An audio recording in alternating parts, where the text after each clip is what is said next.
Shalom, queridos, leitura bíblica. Hoje, dia 30 de agosto, o nosso texto está em 1 de Samuel, capítulo de número 23. Foi anunciado a Davi dizendo: Eis que os filisteus pelejam contra Keila e saqueiam as eiras. Consultou Davi a Yahvé, dizendo: Irei eu e ferirei os filisteus? Disse Yahvé a Davi: Vai, ferirás os filisteus e livrarás Keila. Porém os homens de Davi lhe disseram: Eis que tememos aqui em Judá, quanto mais indo a Keila contra os esquadrões dos filisteus. Então Davi tornou a consultar a Yahvé, e Yahvé lhe respondeu e disse: Levanta-te, desce a Keila, porque te dou os filisteus na tua mão. Então Davi partiu com os seus homens a Keila e pelejou contra os filisteus, e levou gados e fez grande estrago entre eles. E Davi livrou os moradores de Keila. Sucedeu que quando Abiatar, filho de Aimeleque, fugiu para Davi a Keila, desceu com o éfode na mão. E foi anunciado a Saul que Davi era vindo a Keila. E disse Saul: Deus o entregou nas minhas mãos, pois está encerrado, entrando numa cidade de portas e ferrolhos. Então Saul mandou chamar a todo o povo à peleja, para que descessem a Keila para cercar a Davi e seus homens. Sabendo, pois, Davi que Saul maquinava este mal contra ele, disse a Abiatar, sacerdote: Traze aqui o éfode. E disse Davi: Ó Senhor, Yahvé, Deus de Israel, teu servo de certo tem ouvido que Saul procura vir a Keila para destruir a cidade por causa de mim. Entregar-me-ão os cidadãos de Keila na sua mão? Descerá Saul como o teu servo tem ouvido? Ai, Yahvé, Deus de Israel, faze-o saber ao teu servo. E disse Yahvé: Descerá. Disse mais Davi: Entregar-me-iam os cidadãos de Keila, a mim e aos meus homens, nas mãos de Saul? Disse Yahvé: Entregariam. Então se levantou Davi com os seus homens, uns 600, e saíram de Keila, e foram-se aonde puderam. E sendo anunciado a Saul que Davi escapara de Keila, cessou de sair contra ele. Davi permaneceu no deserto, nos lugares fortes, e ficou em um monte, no deserto de Zife, e Saul o buscava todos os dias. Porém, Deus não o entregou na sua mão. Vendo, pois, Davi que Saul saíra à busca da sua vida, Davi esteve no deserto de Zife, num bosque. Então se levantou Jonatas, filho de Saul, e foi para Davi ao bosque, e fortaleceu a sua mão em Deus, e disse-lhe: Não temas, que não te achará a mão de Saul, meu pai. Porém, tu reinarás sobre Israel, e eu serei contigo o segundo. O que também Saul, meu pai, bem sabe. Ambos fizeram aliança perante Yahvé. Davi ficou no bosque e Jonatas voltou para sua casa.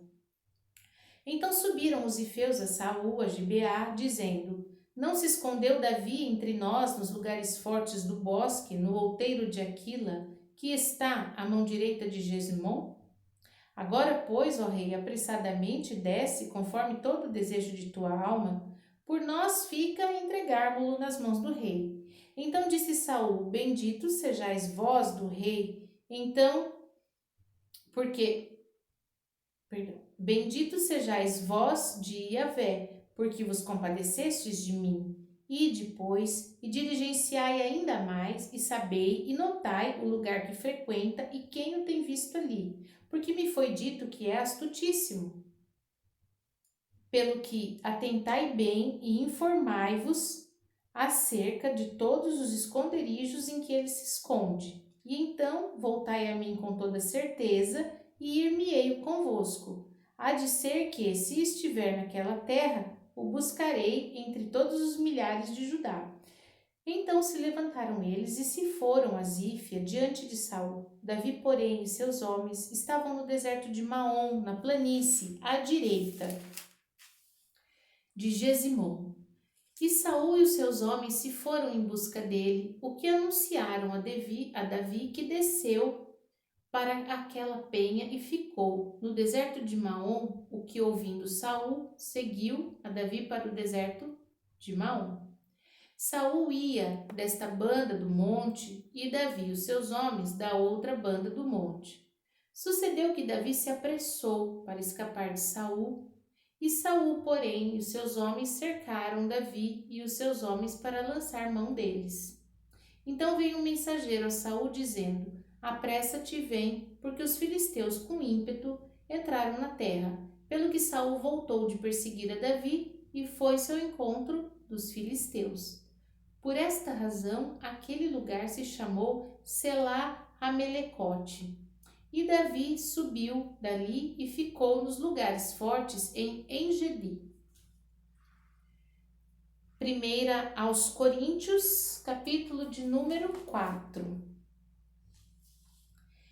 Que os homens nos considerem como ministros de Cristo e dispenseiros dos mistérios de Deus. Além disso, requer-se-nos nos dispenseiros que cada um se ache fiel. Todavia, a mim muito pouco se me dá de ser julgado por vós ou por algum juiz humano. Nem eu tampouco a mim mesmo me julgo, porque em nada me sinto culpado, mas nem por isso me considero justificado, pois quem me julga é o Senhor. Portanto, nada julgueis antes de tempo, até que o Senhor venha, o qual também trará à luz as coisas ocultas das trevas e manifestará os desígnios dos corações, e então cada um receberá de Deus o louvor.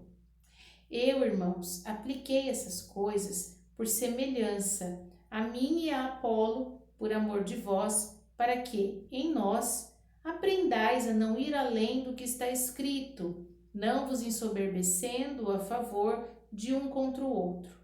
Porque quem te diferença? E que tens tu que não tenhas recebido? E se o recebeste, por que te glorias como se não houveras recebido? Já estais fartos, já estais ricos, sem nós reinais. Provera a Deus reinasseis, para que também nós reinemos convosco. Porque tenho para mim que Deus a nós, apóstolos, nos pôs por últimos, como condenados à morte, pois somos feitos espetáculos ao mundo, aos anjos e aos homens. Nós somos loucos por amor de Cristo, e vós sábios em Cristo. Nós fracos e vós fortes, vós ilustres e nós vis. Até esta presente hora sofremos fome e sede, e estamos nus, e recebemos bofetadas e não temos pousada certa. Nos afadigamos, trabalhando com nossas próprias mãos, somos injuriados e bendizemos, somos perseguidos e sofremos, somos blasfemados e rogamos. Até o presente temos chegado a ser como lixo deste mundo e como escória de todos. Não escrevo essas coisas para vos envergonhar, mas admoesto-vos como meus amados filhos, porque ainda que tivesseis 10.000 aios em Cristo, não teríeis, contudo, muitos pais, porque eu, pelo Evangelho, vos gerei em Jesus Cristo. Admoesto-vos, portanto, a que sejais meus imitadores. Por esta causa, vos mandei Timóteo, que é meu filho amado e fiel no Senhor, o qual vos lembrará os meus caminhos em Cristo, como por toda parte ensino em cada igreja. Mas alguns andam inchados, como se eu não houvesse de ir ter convosco. Mas em breve irei ter convosco, se o Senhor quiser. E então conhecerei não as palavras dos que andam inchados, mas a virtude. Porque o reino de Deus não consiste em palavras, mas em virtude. Que quereis? Irei ter convosco com vara ou com amor e espírito de mansidão?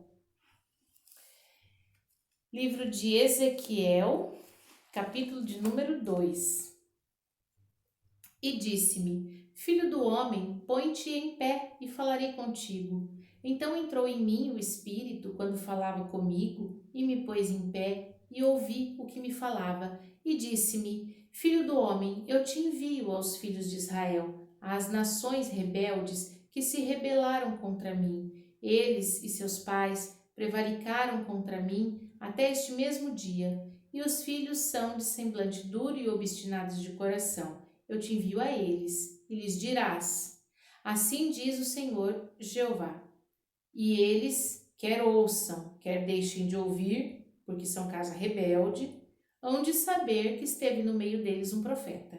E tu, ó filho do homem, não os temas, nem temas as suas palavras. Ainda que sejam sarças e espinhos para contigo, e tu habites com escorpiões, não temas as suas palavras, nem te assustes com o rosto deles, porque são casa rebelde. Mas tu lhe dirás as minhas palavras, quer ouçam, quer deixem de ouvir, pois são rebeldes. Mas tu, ó filho do homem, ouve o que eu te digo, não sejas rebelde com uma casa rebelde. Abre a boca, come o que eu te dou. Então vi, e eis que uma mão se estendia para mim, e eis que nela estava um rolo de livro, e estendendo o rolo diante de mim, ele estava escrito por dentro e por fora, e nele se achavam escritas lamentações, suspiros e ais. Amém? Vimos então os nossos textos aqui do dia de hoje em 1 de Samuel, capítulo 23, que nós sempre devemos orar e consultar ao Senhor o que é que nós devemos fazer. Isso nos traz segurança, isso nos traz respaldo. Quando o Senhor diz vai e nós vamos, nós estamos respaldados na palavra e podemos clamar ao Senhor dizendo: Pai, pela tua palavra eu fui, guarda-me, livra-me. Mas se nós não seguimos a palavra de Deus, que respaldo teremos? Portanto, quando o Senhor fala, é importante que saibamos obedecer seriamente, passo a passo, detalhe a detalhe, né? E em 1 aos Coríntios, no capítulo 4, nós vimos que Paulo fala assim: eu vou mandar Timóteo, porque Timóteo está habilitado. Olha que maravilha se nós pudermos ser na vida das pessoas essa bênção que Timóteo foi, aquela pessoa que sabe qual é o caminho, aquela pessoa que sabe orientar, anda por aqui, anda por ali. Que bênção se nós formos as pessoas que conhecem a estrada para chegar a Cristo Jesus e pudermos levar a outros a Ele também. E em Ezequiel, no capítulo 2, nós vemos que o profeta é chamado a falar. Falar, quer ouçam, quer não ouçam, não importa qual é o comportamento dos ouvintes. Essa palavra fala sobre o comportamento de quem anuncia a palavra. Quando ele diz que comeu o rolo, quer dizer que as palavras do Senhor precisam ser interiorizadas, ela precisa estar para o lado de dentro. Não adianta a palavra do Senhor ficar aqui do lado de fora, ela precisa estar aqui na nossa mente e no nosso coração. Amém? Vamos orar? Pai santo, bendito, maravilhoso, fiel, justo, nós te louvamos, te bendizemos pelo teu amor e grande misericórdia. Pai, nós clamamos ao Senhor que o teu Espírito possa sempre ministrar sobre nós a tua palavra e que nós sejamos convencidos de que a tua palavra é o que traz vida, é o que traz salvação, é o que traz mudança, que nós tenhamos ânimo, força, disciplina para anunciá-la em todo o tempo.